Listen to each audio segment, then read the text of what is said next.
Welcome back to the mix, you guys. So let's get right back into it with some topics. Rapper Common recently did an interview on Hollywood Unlocked with Jason Lee, where he openly talked about his recent split from actress and comedian Tiffany Haddish.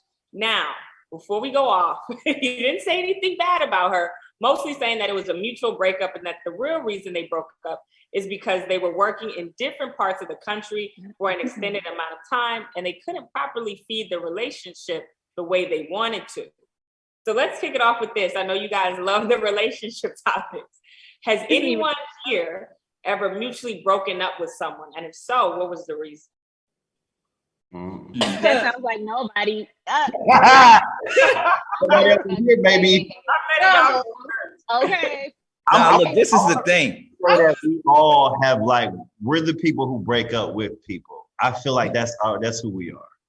And but isn't it always somebody breaks up with the person first? So even if it's mutual, it's really not mutual because somebody had to step in. No, you can actually sit down together and be like, okay, we feel, because I've been in the situation that this isn't working. So why you were so quiet then? Go ahead, let me hear. Wait a minute. Why was you so quiet, Dr. Phil? Well, Miss Jazz, why don't you tell us about your experience? Exactly. So I've been in a situation where we both had to sit down and say, okay, this isn't working for us. There's no beef, it's no bad blood, but we mutually are deciding to go our separate ways. Now, of course, one person is always going to be, more hurt than the other or more in love with the other. So you deal with that aftermath. But I've actually been in that situation where we mutually decided to end things. Well, let me go to one of our producers, what they just said. A breakup is never 50-50 mutual. Somebody always wants to leave more. I feel you. Marina. What about this? So what if you're in a situation, totally not speaking about myself or anything, where you break up mutually, get back together, break up, get back together, and do that back and forth. But it's always both of us come to the conclusion and then we both mutually decide to get back together. Oh, that's called Gen Z dating. Yep. It sounds like you're in a toxic situation. Yeah, that's a bit toxic. And it's giving situationship. At this point, I don't think it's a relationship. It's more of a situationship. You guys are there because you're comfortable and you have fun. I like Love, Dr. Jazz. We need to do that more often. I love it. Jamie, at your age, it's okay to not know exactly what you want to do and then love somebody, want to get back with someone. Hold on. And figure out on your own and then get back together. You're still very, very young to do that. Yeah, Jamie. Am I very, very young though? Am I? Jamie, you said that wasn't you. You wasn't referring to you. But let me tell you, somebody at your age, just know that there's always sunshine after the rain. Thank you. I love that. Okay. So I want to ask everyone this. How hard is it to stay in a relationship while actively pursuing your career full on? Ooh. Have y'all seen the movie La La Land? No, actually. Oh, well, watch that movie. That's going to tell you how hard it is to actually. So I want to hear it from you. No, because look, the movie La La Land, it shows two people chasing their dreams, right?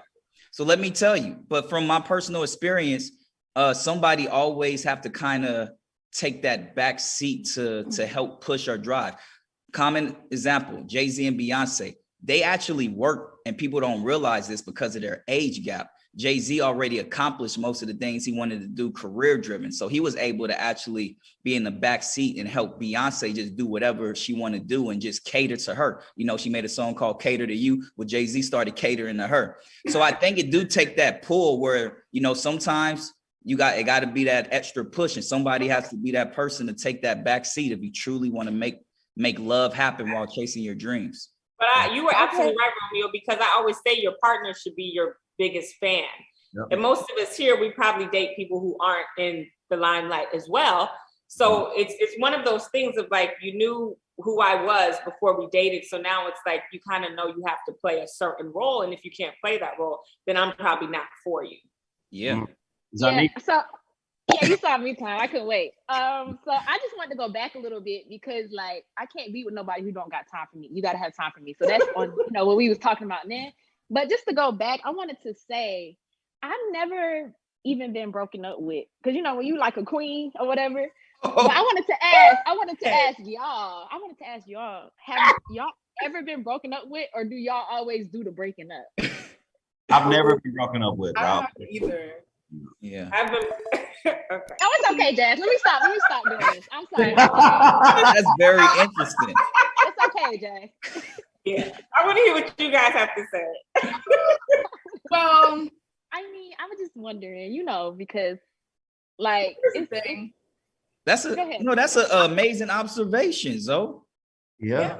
What? Been broken up with. Wow. Well, let me say this. I will say the reason. About to make a movie. Wait, let me say this though, because Jazz, I'm like high key with you. Just hear me out. Okay. So the only reason I say no is because every time I have an inkling that like it may end, I'm like, okay, I'm gonna end it first because I'm not getting. I'm gonna be honest. I can't handle that. So I'll be like, you know what? I'm gonna do it to you before you could do it to me. Is that terrible? That's sure. childish. That's a little petty. That's a little childish, but I've been there, so I get it. Okay, Anton, I get it. I'm young. I'm sorry. Anton couldn't wait. He said, "That's childish." Right. Only because, like, okay, Anton.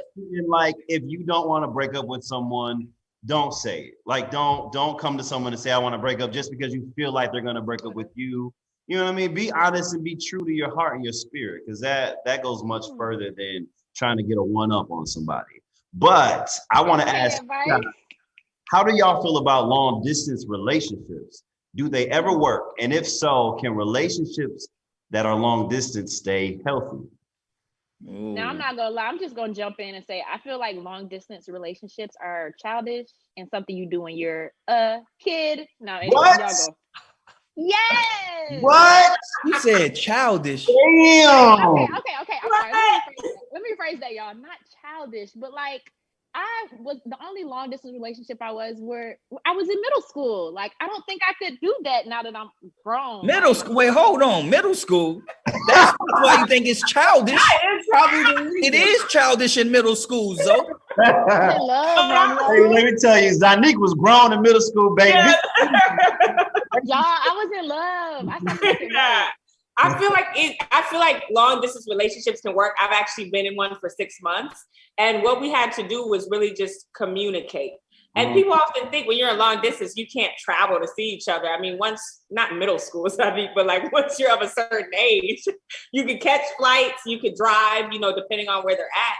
So for me, long distance wasn't hard, but when we weren't communicating as much, that's when the trust was broken and we eventually broke it off.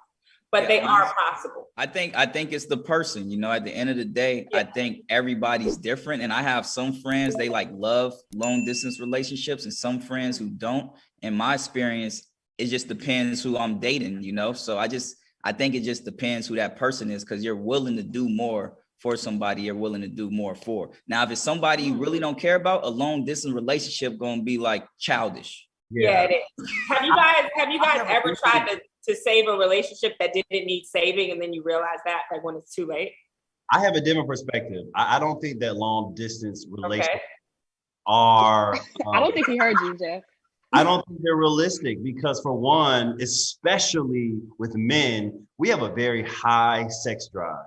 And I think it's very difficult for us to not cheat or not have sex with someone else while we're in hundreds or thousands of miles away from someone, especially if you have two men that are in a relationship. Oh, that's a done deal. Y'all gonna have to open relationship, because there's no way that two men are gonna be able to be with each other, not having sex with each other. There's just no way. For me, I don't think that's possible. Well, I saw a meme the other day, Anton, and it said a man who is driven by sex is foolish, but a man who can control his urges is powerful. Ooh. I think that is very. That's a very beautiful. That's a very beautiful quote. But there's not many men out there who are not able to control their sexual urge. Okay. Well, on that note, ladies and gentlemen, we now have realized that Anton is still growing and walking his walk of life. It's okay. That's right. Maybe he'll have a different perspective next year. But look, we gotta take another break, but we'll be right back here only on Fox Soul. It's the mix, baby. Yeah.